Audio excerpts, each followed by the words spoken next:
Hi, my name is Spencer Davis. We're going to be talking about a nuclear negotiation with Iran. This was a negotiation between the United States and Iran on temporarily stopping the production of their nuclear products in their country. The first point I'd like to hit today is the temporary agreement that the United States made with Iran.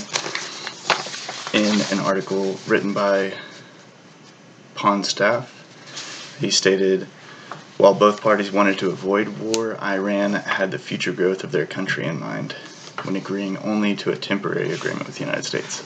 So the president of Iran wanted to continue production of nuclear products as he was thinking about the growth of their country and the uses that they had for the nuclear products.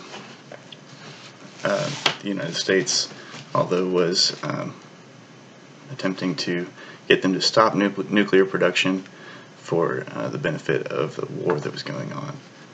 The next thing I'd like to touch on is arms control.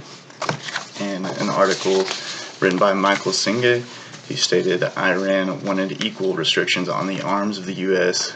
as what they were to agree to. So obviously, this was a distributive negotiation, meaning that tensions were high, and the United States was not going to agree to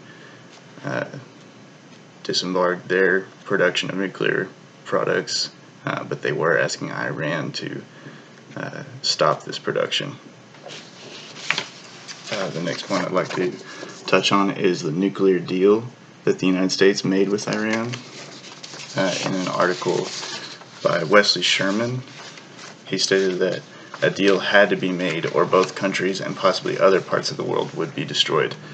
So tensions are very high during this negotiation, but the United States wasn't fearful that Iran would launch their nuclear missiles, and this is a basic fact about every country in the world, that if they were to launch missiles, the rest of the countries would launch in retaliation, which would result in massive destruction throughout the world. So this is something that both countries wanted to avoid in this negotiation, so they were able to come to an agreement and not result in massive global fallout. Fourth point that I'd like to discuss is Obama's deal with Iran. So the Obama, in an article by Brian Slavin, he stated the Obama administration was able to strike this temporary agreement for long enough to solve the long-term issue. So the Obama administration was working on taking out leaders of the terrorist organizations in Iran, including ISIS, which the president of Iran was all for this because he did not approve of these organizations residing in his country because they were criminal organizations. So he did approve of the Obama administration carrying out this plan, which is why he agreed to the temporary stopping of nuclear production in his country, for this fact that he didn't want their products to fall into the wrong hands. So he did agree to stop this while the Obama administration and the United States military was able to take care of this issue. The next thing I'd like to touch on is a subject that I found in our textbook. I was reading on the negotiation tactics in a distributive negotiation. On page 36, I found a quote that says, "Sometimes it is beneficial to reveal specific tactics being deployed in order to let the other party know the seriousness of the situation." So this is a tactic that's not always recommended because you could reveal too much information about what your motivations are and your strategy. But this is a specific tactic that the United States used in this negotiation to let the president of Iran know how serious that they were and the situation was, by saying that if he didn't agree to this, this could end up in a war between the United States and Iran rather than just a war on terror and the criminals that were residing in his country.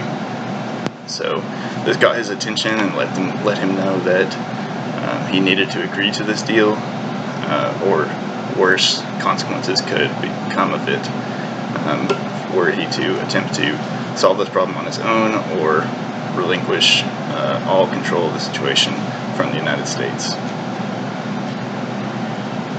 So they did end up coming to an agreement, and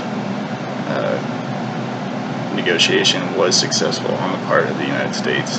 This ended up benefiting Iran as a country, and their cooperation was what allowed us to catch the criminals that were in Iran, and this deal prevented what could have been a massive global nuclear war, which wouldn't have benefited any countries, and even criminal organizations. Is not beneficial to them because they are not looking to destroy every country. I wanted to thank you for your time and show you my bibliography.